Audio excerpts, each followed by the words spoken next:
Welcome to political spice. నేను హరికృష్ణ. విజయవాడలో టికెట్ల లొల్లి మొదలైంది. ఒక మాటలు చెప్పాలంటే ఉరి రాజకీయాలు అనాలి. ఎందుకంటే ఇలా అంటున్నాను, మన జలీల్ ఖాన్ టికెట్ దక్కకపోతే ఉరేసుకొని చస్తానంటూ బెదిరిస్తున్నాడు.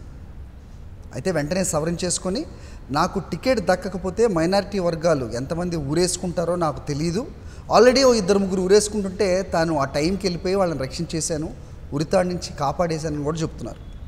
ఇంకా ఒక అడుగు ముందుకేసి విజయవాడ వెస్ట్ టికెట్ నాకే అంటూ ఆయన మాట్లాడుతున్నారు. సో పొత్తులో భాగంగా జనసేన నా పోటీకి వస్తుందేమో అంటూ అక్కడ వెళ్ళి పవన్ కళ్యాణ్ కూడా గురువారం రోజు మాట్లాడతాను అని చెప్పిన పరిస్థితి కూడా ప్రస్తుతం మనం చూస్తున్నాం. అయితే ఆ టికెట్ నాకు ఇవ్వాలంటూ టీడీపీ సీనియర్ నేత బుద్ధ వెంకన్న కూడా పోటీ పడుతున్నట్టుగా తెలుస్తోంది. డైరెక్ట్గా చంద్రబాబు నాయుడికి దరఖాస్తు సమర్పించడానికి ఆయన గురువారం నిన్న వెళ్తాను అని చెప్పిన పరిస్థితి కూడా మనం చూస్తున్నాం. ఒకవేళ ఆ సీటు దక్కకపోతే అనకాపల్లి ఎంపీ సీట్ అయినా తనకి ఇవ్వాలి అంటూ ఆయన పట్టుబడుతున్నారు. అయితే దీని అంతట్లో జనసేన అనకాపల్లి మీద ఆశలు పెట్టుకున్న వాళ్ళు సో ఈ బుద్ధా వెంకన్న ర్యాలీ పరిణామాలు చూసి ఒకంత టెన్షన్ పడుతున్నట్టుగా మనకు తెలుస్తోంది.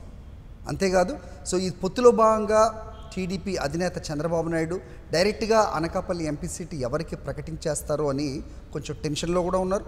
సో ఈ పరిణామాల్లో పవన్ కళ్యాణ్ కూడా కలవరం మొదలైంది అనేది వినిపిస్తోంది. తనకి ఇతర పార్టీల్లో సో సర్దుబాట్లు కానీ లేకపోతే ఎమ్మెల్యేలు ఇక్కడి నుంచి అక్కడికి బదిలీ చేస్తున్న దాన్ని ఎద్దేవా చేస్తున్న తెలుగుదేశం పార్టీలో సొంత కుంపట్లో సొంత ఇంట్లో ఎలాంటి కుంపటి ఇక్కడ రాజేస్తున్నారు, అభ్యర్థులు ఏ రకంగా పోటీలు పడుతున్నారు, ఎంతకి తెగిస్తున్నారు, ఎలా హెచ్చరిస్తున్నారు అనేది గమనిస్తే మంచిది అనేది చాలామంది మేధావులు సూచిస్తున్నారు. That's about political spice for today. Hari Krishna signing off.